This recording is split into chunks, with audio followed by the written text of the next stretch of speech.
Si l'histoire a un sens, quel est-il? Quel est le but qu'elle cherche à atteindre?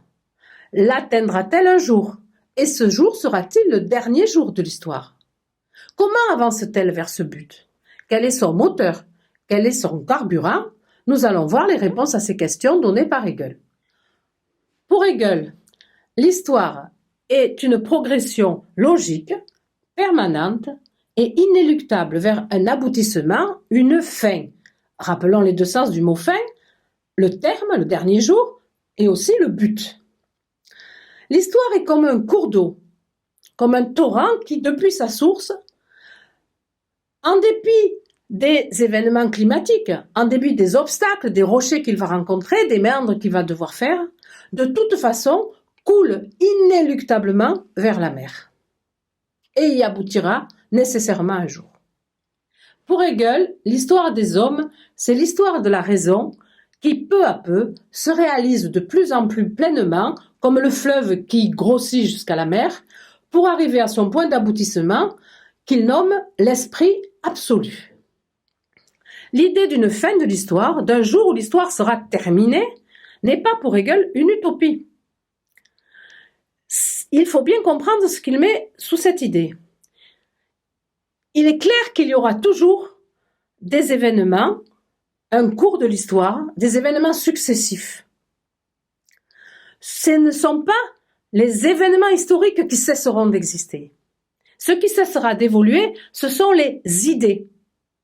C'est la pensée des hommes qui sera quelque part arrivée à son apogée. Ainsi, il y aura encore des violences, il y aura encore des injustices.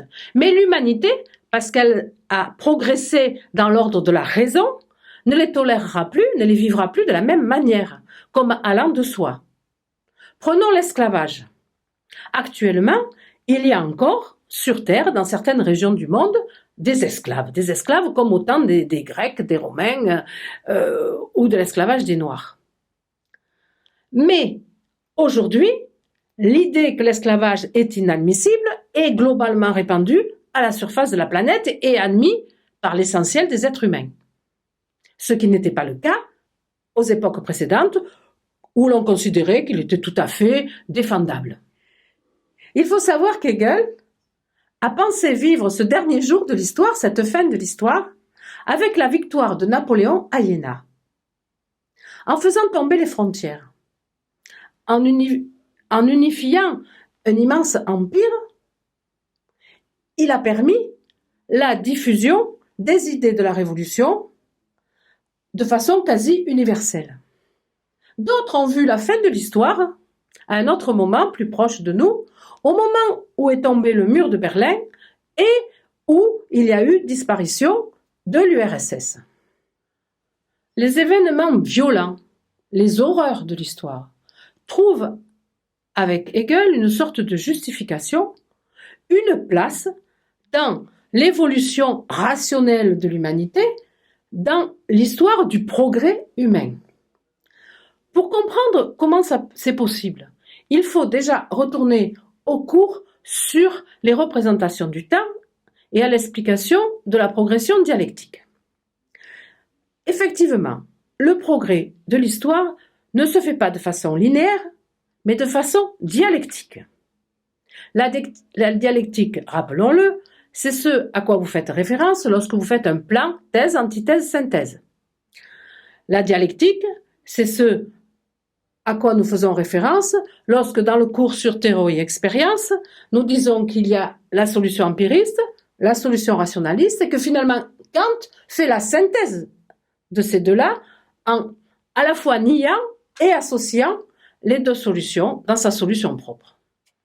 Le progrès, l'avancée dialectique de l'histoire, se fait grâce à des contradictions radicales, généralement violentes, mais qui permettent d'accéder à un état supérieur. Marx, en digne fils spirituel d'Hegel, disait « La violence est la coucheuse de toute vieille société, grosse d'une société nouvelle ».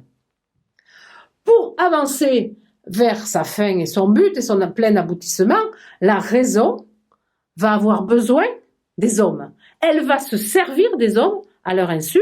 C'est ce que Hegel appelle la ruse de la raison. Elle veut se servir essentiellement des grands hommes, des personnages historiques qui ont eu un impact mesurable sur le cours des événements. Et Hegel cite très souvent César ou Napoléon. Comment la raison utilise-t-elle les hommes à leur insu? Eh bien, elle fait en sorte que, en suivant leurs passions, leurs intérêts égoïstes, leurs ambitions personnelles, ils fassent avancer l'histoire de l'humanité dans le sens de la rationalité. Ainsi, Napoléon a conquis un grand espace européen parce qu'il avait une ambition personnelle, des intérêts personnels. Il avait une passion du pouvoir et de la conquête. Ce faisant, il a, pour Hegel, ouvert les frontières aux idées de la Révolution qui se sont, pour Hegel, universalisées et qui ont atteint leur apogée. Une masse immense de désirs, d'intérêts et d'activités constituent les instruments et les moyens dont se sert l'esprit du monde pour parvenir à ses fins, l'élever à la conscience et la réaliser. Car son seul but est de se trouver, de venir à soi, de se contempler dans la réalité. C'est leur bien propre que peuples et individus cherchent et obtiennent dans leur agissante vitalité, mais en même temps, ils sont les moyens et les instruments d'une chose plus élevée, plus vaste, qu'ils ignorent et accomplissent inconsciemment. Dans l'histoire universelle, il résulte des actions des hommes quelque chose d'autre que ce qu'ils ont projeté et atteint, que ce qu'ils savent et veulent immédiatement. Ils réalisent leurs intérêts, mais il se produit en même temps quelque autre chose qui est cachée, dont leur conscience ne se rendait pas compte et qui n'entrait pas dans leur vue. Pour Hegel, les individus et les peuples sont donc les instruments inconscients de la raison et de l'histoire. L'homme fait l'histoire sans le savoir. C'est ce qu'il développe dans ce texte. Hegel est un philosophe difficile. Pour expliquer ces textes, il faut éviter de faire des faux sens.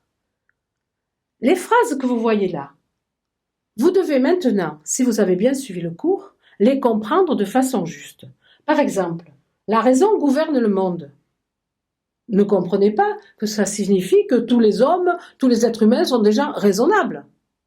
Ça veut dire que derrière tous les actes des hommes, il y a la manipulation, l'action de la raison. Une autre phrase qui aurait pu être mal comprise. Rien de grand ne s'est accompli dans le monde sans passion. Ça ne veut pas dire que pour réussir dans la vie, il faut être passionné. Ça veut dire que la passion de Napoléon, de César ou de qui que ce soit a été ce qui a permis à l'histoire de s'accomplir. La dernière phrase, l'intérêt peut être tout à fait particulier, mais il ne s'ensuit pas qu'il soit opposé à l'universel. Ça signifie exactement la même chose. C'est que l'intérêt particulier des acteurs de l'histoire, leur intérêt personnel, égoïste, ne s'oppose pas à l'universel de la raison, permet au contraire l'accomplissement de cette raison universelle. Si on doit regrouper les sujets qui peuvent vous être donnés dans le chapitre de l'histoire, nous avons un premier pas qui correspond au premier cours, à la première vidéo, sur la scientificité de l'histoire et l'objectivité de l'historien. Un second pack sur le sens de l'histoire qui correspond aux vidéos 2 et 3. Et ce que nous allons voir maintenant, un troisième pack sur les rapports entre le passé et le présent. Est-ce que l'histoire, le passé peut éclairer le présent? Est-ce qu'on peut tirer des leçons de l'histoire? Et est-ce qu'on doit quelque chose au passé? C'est-à-dire, est-ce qu'il existe un devoir de mémoire?